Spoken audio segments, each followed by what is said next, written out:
What's up, guys? MCMMA here, and in today's video, I'm going to be predicting what I think the next title fight will be in each UFC division. Just as a quick disclaimer, this for the divisions where there's already a title fight that's been booked. For example, like in Flyweight, Pantoja, the champion Alexandre Pantoja is booked to fight Joshua Van at UFC 323. So for divisions like that where there's already been a fight announced, I'm going to predict what will be the next title fight after that. So for a division like Flyweight, it's going to be what I think the fight will be after Pantoja versus Van. All right, let's get into it. First off, in the Flyweight division, I think that Alexandre Pantoja is going to fight the winner, he's going to fight either Tatsuro Taira or Manel Kape. This is going to be dependent on who, if any of these two, win their next fights, because Taira is booked to face Brandon Moreno at UFC 323, and then Manel Kape is going to fight Brandon Royval on the last fight night of the year, the week later. So if one of them, I think whichever one wins their fight, if they win that fight, they will get the title shot. If both of them win, I think that Tatsuro Taira would probably get the shot first, just because Manel Kape is super unreliable. But if neither one of these guys wins their next fight, then it gets a lot trickier. At that point, I think that you would have to consider maybe a fourth fight with Brandon Moreno. I mean, I know that's pretty crazy. Or I guess you could give Brandon Royval another shot at Pantoja too, but that would be Royval's third fight against Pantoja, and he's already lost twice. The only reason I would lean Moreno over Royval is because if Moreno beats Tatsuro Taira, he would be on, I believe, a 3-fight win streak at that point, beating Amir Albazni, Steve Urseg, and then Tatsuro Taira, while Royval would only be on a 1-fight win streak since he lost his last fight to Joshua Van. And Moreno's last fight against Pantoja was much more competitive than Royval's. So if both of these guys lose their next fights, it gets a lot more difficult. But I think if one of these guys wins, they will definitely be getting the title shot. All right, next up. At Bantamweight, I think that Merab Dvalishvili, after he defends his belt against Petr Yan, since I do believe that he will win that fight, I think the next fight after that will be against the winner of Umar Nurmagomedov versus Mario Bautista at UFC 321. I think it's most likely that Umar wins, and if Umar wins, I don't think that he deserves a title shot, but I think that he's probably going to get one, just because Merab has already cleared out most of the division, and Umar has been his toughest fight so far. But if Bautista wins this fight, I would at least prefer that, because it would at least be like a fresh matchup. And I'm kind of tired of Umar kind of just getting what he wants whenever he wants, just because of his last name. I know he's a super talented fighter, but he did not deserve the fight against Corey Sandhagen.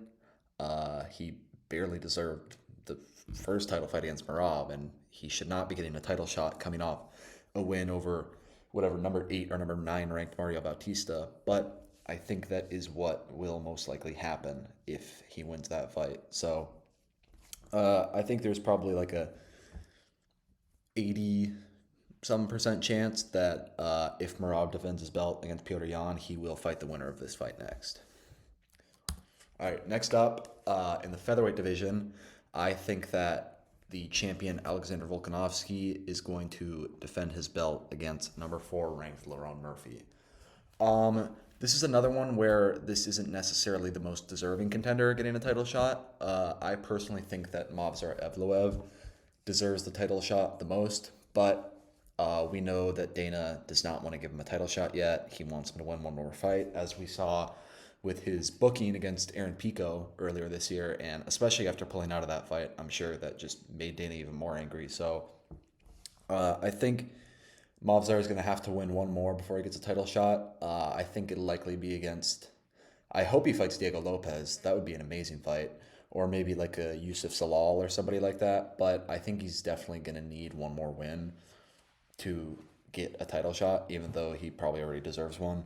But that's not to say that Lerone Murphy doesn't deserve a title shot. I mean, he's undefeated.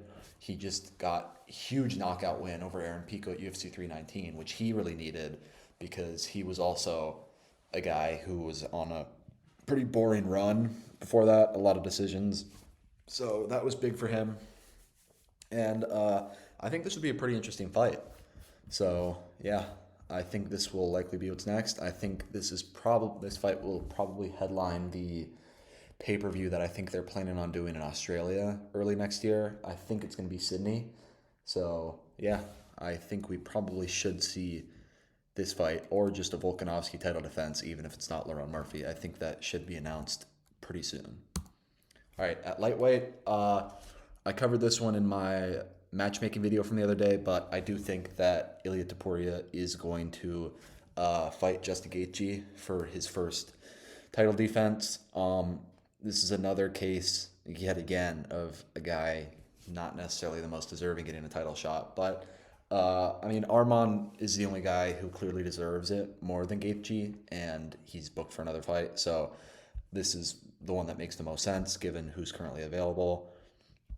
I don't think this fight would be competitive at all, unfortunately, since, I mean, Ilya's just so technical and powerful, and Justin Gaethje has a tendency to get hit with a lot of big shots by most of his opponents, and that's just not going to work against Ilya. So I don't think this is a very compelling fight, but I do think it is what will be next.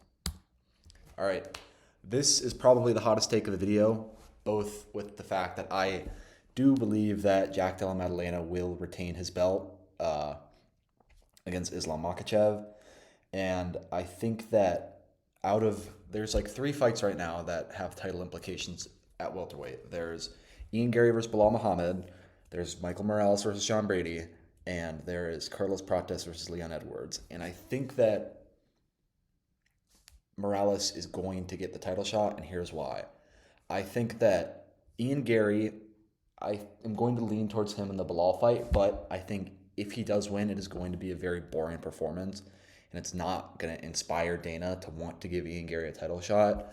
And if Bilal wins, he's obviously not going to get a title shot since he just lost to JDM. And even if Islam ends up taking the belt, Bilal doesn't want to fight Islam. So there's no way Bilal gets a title shot off of one win. I think it's most likely that the winner of the Morales versus Sean Brady fight gets a title shot since, I mean, Brady already deserves one.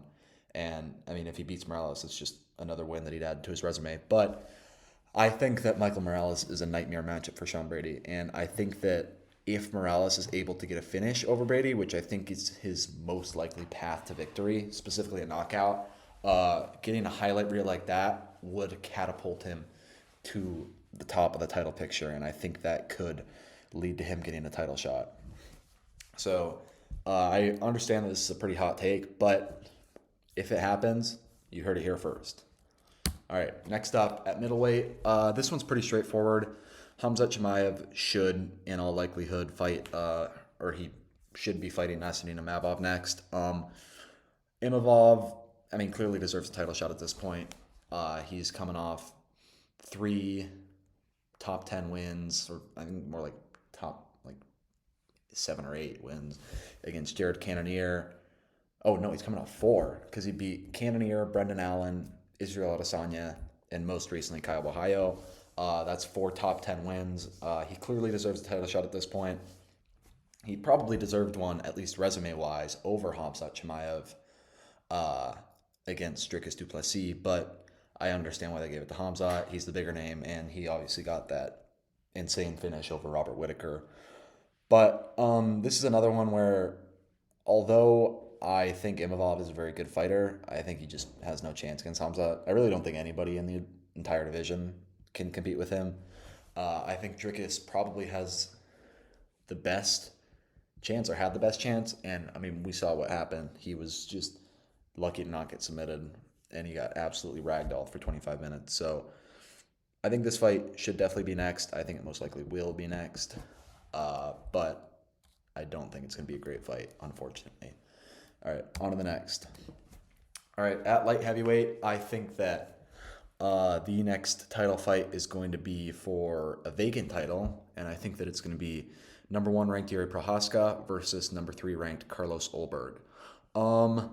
I think that the path that makes the most sense for, I think, both current champion Alex Pereira and the UFC is for him to move up to heavyweight and challenge heavyweight champ Tom Aspinall. I think for Pereira, I know he has very few fights left. He's 38 years old, and I know he's been saying he wants to fight John Jones, but I don't love that idea, honestly. That would be basically just like a cash grab at that point. Like that fight has no implications since I don't know if Dana even wants John Jones back after all the bullshit that he went through with trying to get him to fight Aspinall and all that. So I think that if Pereira moves up to heavyweight, which I think he should, I think that he should just try and challenge for the belt. That would be a huge fight. That's probably the biggest matchup that you could make right now in the entire UFC, outside of, maybe a Conor McGregor fight. But for any real UFC fan, I think that Aspinall versus Pereira is the biggest fight to make. And especially with the new Paramount deal, I think that Dana would be dumb not to try and target that fight to headline one of the earlier pay-per-views under the new regime with Paramount. But once Pereira vacates his belt, these two are the clear top contenders. They both deserve a title shot. I think if Pereira doesn't move up to light heavyweight, it is going to be Carlos Ulberg, just because Yuri Prohaska has already lost to Alex Pereira twice. But with Alex out the way, Yuri clearly deserves a title shot. He's coming off 2 wins in a row against Jamal Hill and Khalil Roundtree, and even across his whole light heavyweight career in the UFC, he's only ever lost to Alex Pereira. And Ulberg similarly is on a long win streak. He's coming off 2 very good wins against Jan Blachowicz and Dominic Reyes, especially the Reyes win. He just absolutely dominated him and knocked him out in the first round. So I think this would be a super interesting fight. I know that Yuri, even I think he's just inevitable whenever he's not fighting Alex Pereira, but I think that Ulberg would definitely be the most talented and technical striker that Yuri's ever faced, at least. So I think this would be a super interesting fight, and I would love to see it next.